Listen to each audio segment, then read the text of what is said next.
moi, avec ces images-là. Donc, ça commence ce soir après 2 semaines d'attente. Donc, je vous rappelle, ça avait été repoussé en raison de la COVID-19. Malheureusement, là, il y a certains candidats qui avaient contracté le virus. Mais aujourd'hui, je vous rassure, tout le monde va bien et on est fin prêt à présenter le tout premier variété. Les images que vous voyez à l'écran présentement, c'est quand les candidats sont arrivés au Studio Melz hier pour répéter le variété. Donc, ce soir, on aura droit à tout un spectacle. On l'a vu avec, entre autres, Daniel Bélanger, Laurence Nerbonne aussi sera présente. Et on va pouvoir découvrir surtout quel candidat va entrer enfin à l'Académie. On aura aussi notre mot à dire. Donc, c'est un rendez-vous ce soir.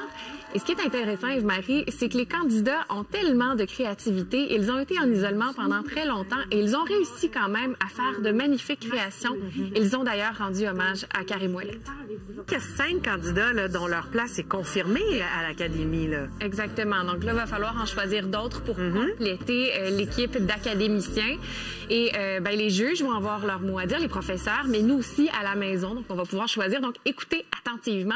D'ailleurs, on va en parler avec la productrice au contenu un peu plus tard à l'émission, Émilie Fournier, qui va nous expliquer vraiment comment ça va fonctionner ce soir. Alors, ça veut dire que La Vraie Nature reprend sa place régulière dans la case horaire 21h? Exactement. Donc, au coup de 21h, 3e épisode ce soir, on aura la chance de voir un trio très éclectique. Rosalie Vaillancourt, Dany Turcotte et la chanteuse Élie Sapi. Donc, c'est 3 personnalités très différentes, avec des parcours également très différents.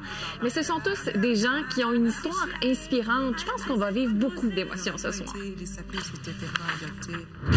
sais, toi, à tes débuts, c'est tout le contraire d'Élie Sapi. T'es arrivée avec une confiance immense à l'école de théâtre. J'ai confiance en moi, mais je suis capable de me dire, hey, là, j'étais pas bonne. On va regarder la jeune Rosalie qui était sur un vieux DVD qui traînait dans ta chambre. Moi, je l'ai jamais regardé. J'ai peur. Oh, oui. Oh, je ne sais pas. Oh, c'est pas bon.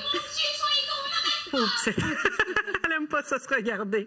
On en saura plus, évidemment, ce soir.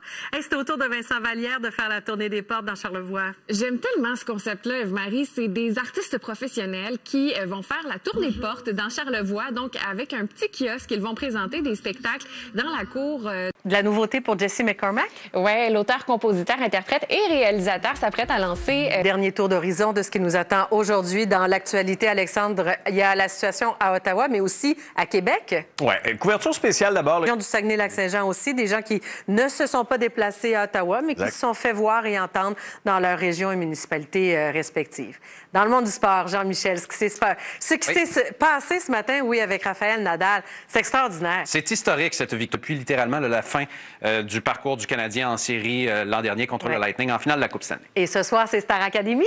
J'ai envie de te dire enfin. Ça fait 2 semaines qu'on attend Eve-Marie pour ce fameux à 21h, La Vraie Nature. Oui, Vincent, un changement de carrière pour un policier? Oui, au Dakota du Sud. Moi, ne manque jamais.